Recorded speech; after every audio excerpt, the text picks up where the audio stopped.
Good afternoon, everyone. Thank you very much for joining us today. My name is Alina Islam, and I'm a mining analyst here at Red Cloud Securities. For our webinar today, I would like to introduce Clean Air Metals to you. They are advancing the Thunder Bay North Critical Minerals project in Ontario. To talk about recent developments as well as upcoming plans for the project, we have with us Mike Garbutt, President and CEO. If you have any questions during the presentation, please put them into the chat box and we'll get through as many as we can at the end. But before we get started, I do need to mention the fine print. For Clean Air Metals, there may be some forward-looking statements made on this webinar. Please read the cautionary note on page 2 of the Clean Air Metals corporate presentation located on the company's website.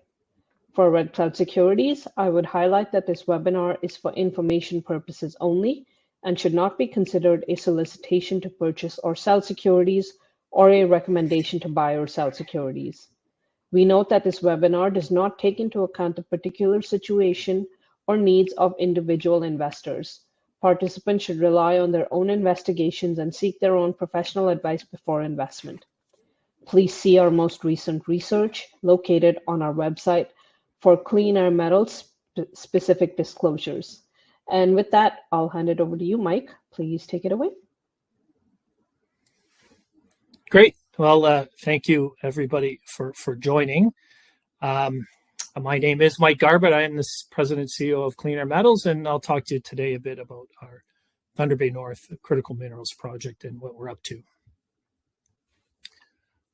So within this presentation, I will be making some forward-looking statements that do carry some unknown risks and uncertainties. So please be aware of that.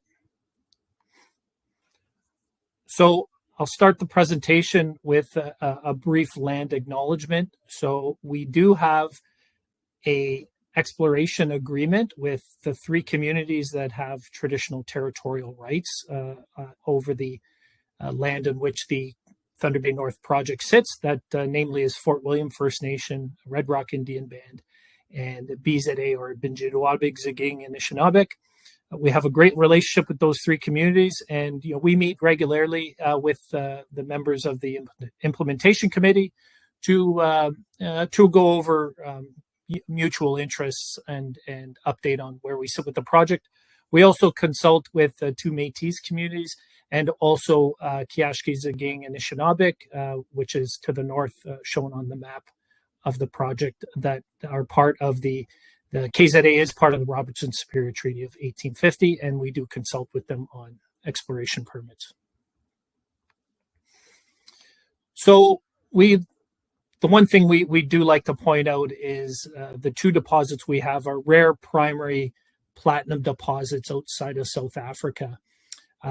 So our resource we have within the 2 magma conduits comprise 14 million tons of indicated material, polymetallic. So we have 6 payable metals, so platinum and palladium, copper, nickel, and gold and silver.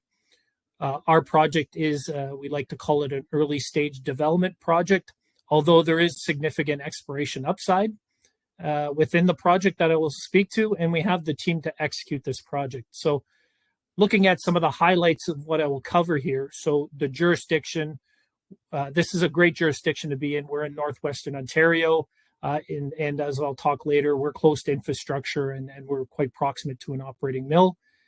The community environment, as I mentioned, strong relationship with the First Nation communities, and the site itself, very small footprint permitting. We see it as very straightforward, and we've had some work done on that. From an exploration perspective, I'll talk about some down plunge potential we have at the Escape deposit, but also the recent news we've had is we're looking to expand some of the near surface high grade pods within the deposit that will certainly help the economics of this project. We've done extensive metallurgy work with pre-feasibility level metallurgical work completed last year. And as I mentioned, we have 6 payable metals, and we're very happy with the results and have exceptional recoveries. And from a mining perspective, we see potential for a high grade, low cost, and high margin mine plan here with low capital intensity, which is essentially the way this project needs to move forward. So for our jurisdiction, we are situated about 40 kilometers northeast of Thunder Bay, Ontario. We're just up the paved provincial highway, Highway 527, as you see in the inset picture. That highway actually goes through our claims, shown in green. And also through our claims, we have a 230 kV transmission line that goes to the southeast of our claims. So both are within about 6 kilometers straight line to our claims, or to our project site. And then further up the highway is the Lac des Îles mine, owned by Impala Canada. It's a primary palladium mine.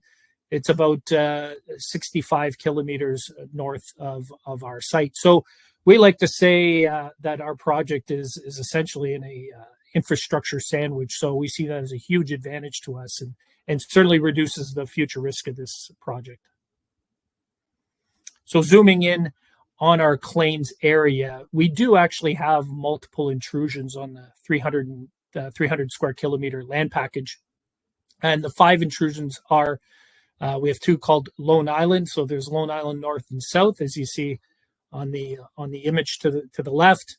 The 025 intrusion, which is to the north of the escape and current deposit, which are the 2 primary intrusions, and it is where we have our 14 million ton resource.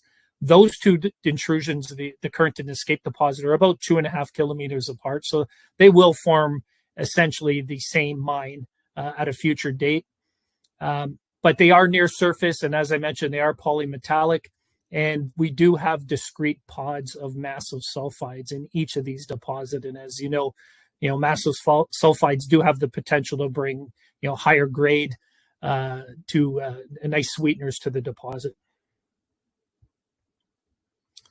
And zooming in on our resource, so we have an indicated resource that was filed in June 19th, 2023. That outlines 14 million tons at 2.4 million ounces of equivalent ounces of platinum. They're comprised of 2 deposits. So the current deposit has about 8.2 million tons running at about 2.7 grams per ton platinum and palladium, and 0.3 copper, 0.2 nickel. And the escape deposit has close to 6 million tons, 2.6 grams per ton platinum palladium, but carries a 0.5% copper and 0.28 nickel. So it does highlight the polymetallic nature, and I'll talk to a bit about the value proportion of each of those in a future slide. So as I mentioned, that these deposits do carry massive sulfides. So this is showing a couple of past intersections, both at the current deposit and the escape deposit. And I won't talk too much about the details, but needless to say, these intersections do help us provide a vector to future exploration, where we try and find where these massive sulfides could occur in the known ones, and try and extrapolate that to other parts of the deposit. But these 2 intersections outline some of the stunning grades you can get from massive sulfides, and significant intersections. So in the next slide, we show the current and escape deposit, and these intersections have great grades, but also large intersections. So on the current deposit, we've had intersections of upwards of 50 meters, and then the escape deposit, the escape south, intersections of close to 100 meters of 3.3 platinum palladium and 1% combined nickel copper. So not only really good grade, but some very significant intersections that lend itself to a quite simple mine plan. So I'll talk a bit about the summer program we had done. So a little bit of background: we brought in a new technical team led by Dr. Lionel Jean, and between him and Dr. Dave Peck on our board, looked at some where the high grade occurs, and starting with the current, and recognize an opportunity to potentially expand these occurrences, tie a few of them together, and look for opportunities to identify more of these, because these are near surface and they do carry a large proportion of grade. So this picture outlines that the small program was under 2,000 meters, and the red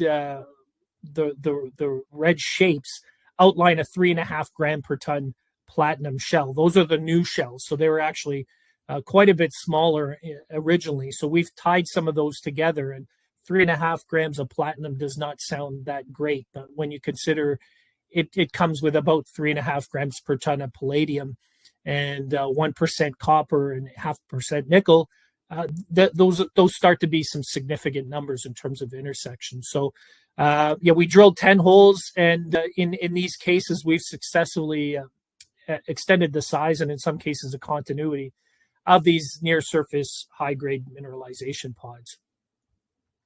And so I'll show you a few examples here. So target area A, we hit massive sulfides, and we successfully extended this probably by about, or expanded it by close to 50 to 70% and added 30% more metal just to this one area. So very happy with the results here. Target area B, we tied essentially two independent targets together and expanded it further to the south. Again, probably expanding upwards of 50% in terms of volume of this high grade, and 30% more metal. And if you not to be deceived by this section, but we're just showing the pod that's, or the shell that's over 3.5 grams per ton. This is a continuously mineralized section in here as well, with a lot of mineralization over cutoff grade. But as I mentioned, we were looking to expand the high grade, so that's why we're showing this in red. And then the target area C, which is a plan view, the other two were sectioned. So this is a flatter area. Obviously we'd use a different mining method, but the same thing, we're looking at opportunities to expand this. So we've expanded this by about 30% and looking for, we've identified a few other areas here that we could poke a few holes. So long story short, this program actually supports our development strategy to deliver smaller tonnage but higher grade and a low capital cost mine plan by focusing on bringing in more metal from these high grade pods and potentially identifying more will do us well into the future trying to bring this property online. And then our most recent news release, so following the drill program, Lionel and the team looked at some of our old VTEM data and then reevaluated it using RDI, or resistivity depth imaging. And the first thing is to see, would that actually identify some of the known pods that we have in the deposit? But the second thing is, can this technology be used to identify yet to be discovered higher grade pods? And so the first thing is, it did have good correlation with known high grade pods, but also delineated some other shallow and low resistivity anomalies in this area in the current deposit. And we'll be looking to drill some of those. We are doing another round of this RDI as we speak on other parts of the deposit, and hopefully put together a good package of targets that we could drill in the near future. And then, as I mentioned, from an exploration standpoint, so we have a really good development story here. But in terms of resource expansion, the best place into the future is the down plunge of the Escape deposit. So there's a large untested magnetic anomaly, as you can see in the picture, extending about 2.5 kilometers to the southeast. So what we did in the fall is we put in place, we used a technology called passive seismic, and to try and understand. So yeah, we have a good magnetic anomaly, but we needed other types of information to compare to actually improve the targeting for a future drill target, because essentially drilling a 2.5 kilometer anomaly would cost a lot of money. And frankly, we're not in the business of spending money in that fashion. So we are analyzing the results right now, and looking to actually refine some targets and hopefully drill sometime in 2025. But we are excited about this opportunity. This is the potential to extend the resource beyond the 14 million tons indicated into the adding we're hoping for a 30% addition here to the resource. So next step and catalyst for this project and for Clean Air Metals. So we want to continue expanding the the near surface high grade occurrences at current, as I mentioned, it does align with our strategy to develop this deposit. So we are in the process of identifying some additional drill targets, and we will be drilling those in the near future. As I did mention, shown on number 2 here, we are looking at the escape down plunge, and we will try and better refine those drill targets. It is a little deeper. It's about 800 meters deep. So, it's going to cost a bit of money, but we could get some holes and do some downhole geophysics. That would certainly help better define the opportunity there at the escape down plunge.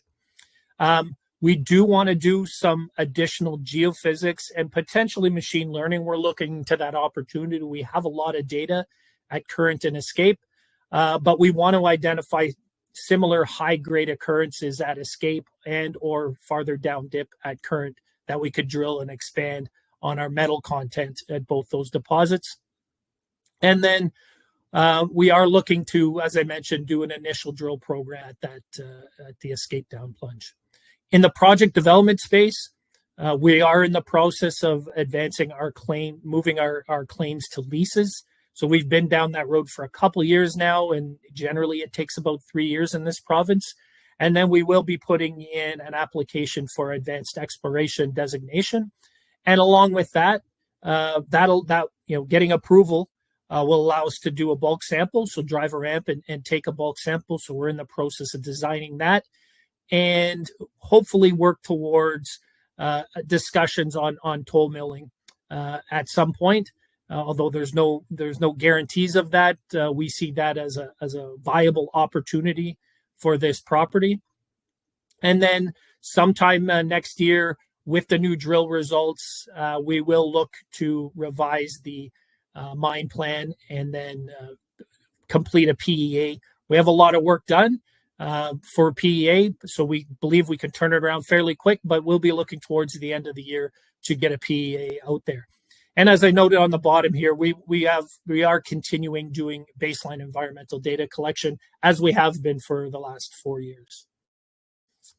So just to get a bit of a picture on what has been done to date for this property.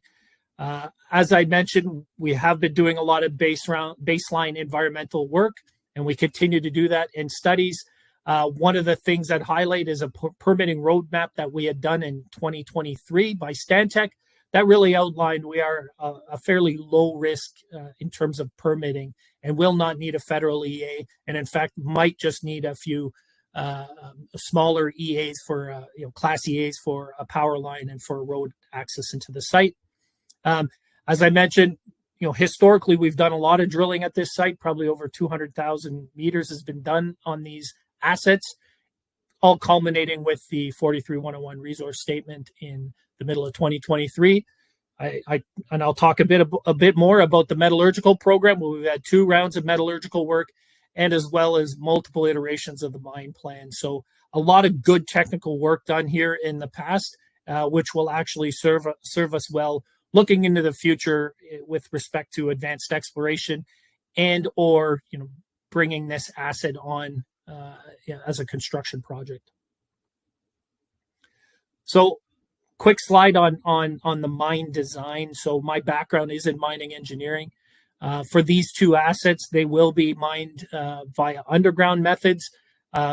Original owners of the current deposit, Panoramic Resources out of Australia, was contemplating an open pit, but that would constitute the requirement to drain current lake and with put a coffer dam in place and drain part of the lake. And the strip ratio was actually quite high. So from an economic standpoint, didn't really make a whole lot of sense. So both these deposits make sense as underground assets. So with the size of some of these intersections and looking at the resource model, this is definitely open stoping, ramp access, so low cost, easy access. It's about 4 months of development to get to the top of the ore body. So in terms of capital intensity, there's a significant advantage there. We see this as very low risk. We've had geomechanical work, really good rock quality. You can create some fairly large openings, which lends itself for low cost underground operation. And, once you access the current deposit, and you can see on here that you just continue that ramp for 2.5 kilometers, and you're in the best part of the escape deposit. So both deposits, are designed to mine, some of the better grade up front, which will improve the cash flow, and then essentially sustain an operation for about 10 years. On the metallurgical side, as I mentioned, 2 rounds of metallurgy. The last one, this is the flow sheet we came up with. We refer to it as copper-nickel separation. So essentially creates a bulk concentrate and then separates it into a copper concentrate and a nickel PGE concentrate. Had early terms with the Glencore smelter in Rouen for the copper con. So good copper con, 22.4% copper, and with some PGEs, and then a PGA-rich nickel con, so about 4% nickel and 50 grams per ton platinum palladium. And we have initial terms with Sudbury Smelter for that concentrate. Happy with the recoveries across the board. You'll notice the nickel recoveries at 57. 40% of our deposit, the nickel is tied up in silicate, so you really don't get the opportunity to recover that. So overall, very happy with the recoveries we had. We've done a tremendous amount of open circuit testing, and about 6 to 8 lock cycle tests, and then a suite of variability tests with full recovery curves for each of the payable metals. So I did talk about the value drivers here at Thunder Bay North, and so this is a visual that gives you an understanding of where we sit. And these are as of the metal prices, I'll say about a month ago, but essentially 50% of our deposit is tied up in platinum and palladium. We have about 33% of value is in copper, and then 14% nickel, and then gold and silver make up the rest. So, multi-commodity deposits are very, they actually are able to overcome market, cycles. And if this mine was in operation right now, we'd be generating fairly positive margins right now. So, it speaks to the multi-commodity nature of this deposit. And then a bit about the metals. We'll talk a bit about the market for each. So I'll start with platinum, and I will say that the groups you get that follow metals don't really follow platinum, palladium all that well, and it's not well understood. But platinum, right now there's about a 1 million ounce deficit, and the market's only about 8 million ounces a year. And the people that follow the space predict a continued and long-term platinum deficit. It's certainly not reflected in the prices today. There is decreasing supply from South African mines for a couple reasons. One, the metal makeup of some of these deposits are becoming more palladium rich, but also they have some infrastructure issues with stable power and aging infrastructure. So there's certainly a supply challenge, but on the demand side, the hydrogen economy, and I encourage people to look into, read about the hydrogen economy. Platinum's a huge piece of that. It's used in the generation of hydrogen and green hydrogen, but also in the fuel cells, and fuel cells EVs are coming on, but also industrial use and jewelry in Asia is a huge demand for platinum. So we're very bullish on platinum. On copper, everyone knows the story of copper in terms of its use for decarbonization and the future needs. Yes, there is a challenge recently and some concerns over oversupply from China, but the fundamentals for copper are really strong well into the future. And on palladium, palladium gets a bad rap because of its primary use is in the internal combustion engine. The market for it, there's a 40% of the supply is from Russia and 35% is from South Africa. If countries, North American or Western countries are looking for to secure supply, we should see an improvement in pricing. Recycling supply is still a challenge post-COVID, but really the most misunderstood demand is in plug-in hybrids and hybrid vehicles, where, compared to the internal combustion engine, there's actually more palladium and platinum in those vehicles than in a combustion engine. And we see those vehicles like a 40% increase year-on-year growth of hybrids. So, you know, battery vehicles are starting to lose their luster a little bit. So, you know, huge opportunity for palladium. And then if you include in that continued increases in emissions, we believe there's another good run in palladium in the near future. So as I mentioned, we have the team to build this. I talked a bit about Lionel Jean, expert in PGEs and the Mid-Continent Rift. And then a lot of juniors do not carry a person like Chris Toodle, our VP of Sustainability and Community Relations. Great background in permitting, excellent at community relationships, which are going to be key for this project moving forward. And of course, Jim Gallagher is our chair of the board with a long storied history of project development. So we have the team to build this. In terms of our capital structure, this is from November 8th. We're out of a market cap of around 16 million, although we've came off a bit in the last week. 232 million shares outstanding, 250 fully diluted. We've lost a lot of institutional investment in the last while, but we still have Benton Resources, led by Stephen Stairs, who put this deal together in 2020 to brought these two assets together and formed Clean Air Metals. He's still a big supporter of this project, but you know, a large portion of our investors are now retail investors.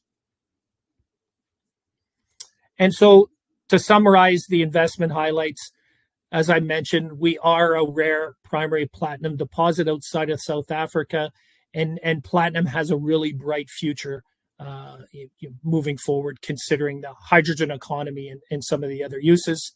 We have a 14 million ton indicated resource, 2.4 million ounces of platinum equivalent. So a lot of the money spent in the future was used to develop this. So we got, you know, probably $100 million into this to put this resource together. So that's money that doesn't have to be spent. Stable jurisdiction. I did talk about the infrastructure. It is low risk. And in fact, the government of Ontario and in the incentives is a great jurisdiction to build a mine. With this asset, you get exposure to the upside on PGs, but also copper market growth. And as I mentioned, we have the right team to build this. And, you know, we're working right now on aggressively advancing this to the point where we could, you know, get it to a point where, you know, we're not kidding. We're looking for strategic partners to move this forward. And with that, we'll open it up to questions. Thanks a lot, Mike. That was a great presentation. Just as a reminder to our audience, you can type your questions into the chat box at any time. So, Mike, we've got a couple of questions. I guess first off, you know, you talked about the project in Ontario in a good jurisdiction. Have you had any discussions with the government on support for the project? Yeah, so we are a critical minerals project, and the government does have incentives for moving it forward. You know, the most simple of one is the Ontario Junior Exploration Program, which we've applied for, and you know, we will get funding on this round. But in terms of advancing, you know, certainly moving the project or removing red tape on permitting, the province is you know, working hard at doing that. But in financial incentives, I mean, the government in a major way, the Ontario government has held off on that. The U.S. government has come forth with other similar assets, putting money forth.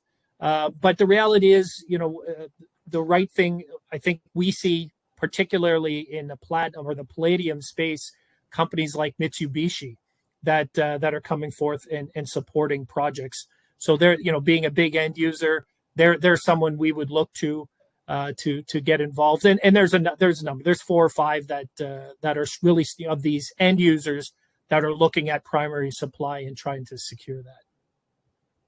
Okay. So you talked about, you know, upcoming catalysts and what we can expect in the next couple of months. But what is your budget for some of those programs? Yeah. So for this first, the next drill program, we're probably looking at spending about $800,000 to $1 million. So that's for drilling and for some geophysics. You know, so that'll get us through till Q1 of 2025. The down plunge work, looking at targeting for the escape down plunge and perhaps some additional geophysics, that could be another $1 million. And then we are putting budgets together for project development activities, which would include, we have to do a survey for claims to lease and perhaps some the work for the PEA, which all told would be about another $1 million. Okay. Can you maybe talk about royalties on the project? Yeah, so our average royalty burden right now, I believe, averages about 3.3%. If you look across all of the claims, the largest one, we did do a $15 million royalty financing with Triple Flag that resulted in a 2.5% NSR royalty on both assets. Rio Tinto has a 1% NSR on escape, and Benton has a 0.5 across all claims. And then we have the two original prospectors that have, I believe, a 1% claim on the current deposit. Okay. Okay, Mike, I think that's it for questions. So thanks a lot for taking time to host this webinar with us today. There was one more question that just showed up, sorry. Yeah, okay, maybe I'll read that. Are you still fending off offers to buy at hold-up prices? So if I read it correctly, so asking if people are reaching out to us to buy at these prices, we really haven't had anyone reaching out. We, as part of our strategy in 2024, we were looking to acquire other assets or even look to merge, or early in the year looking at potential buyers, but nothing has materialized. And right now we frankly, I believe we're more in the business of looking at other assets as opposed to looking for someone to acquire us. So I think that answers your question. And you're right. These, the pricing right now wouldn't make any sense for us to be, people would be looking for a deal. So. Okay. I think that's it, Mike. Thanks a lot again. And as a reminder for our audience, our next webinar will feature blue sky uranium, and that's tomorrow, November 8th. Sorry, that's tomorrow at 2 p.m. Eastern. Thank you.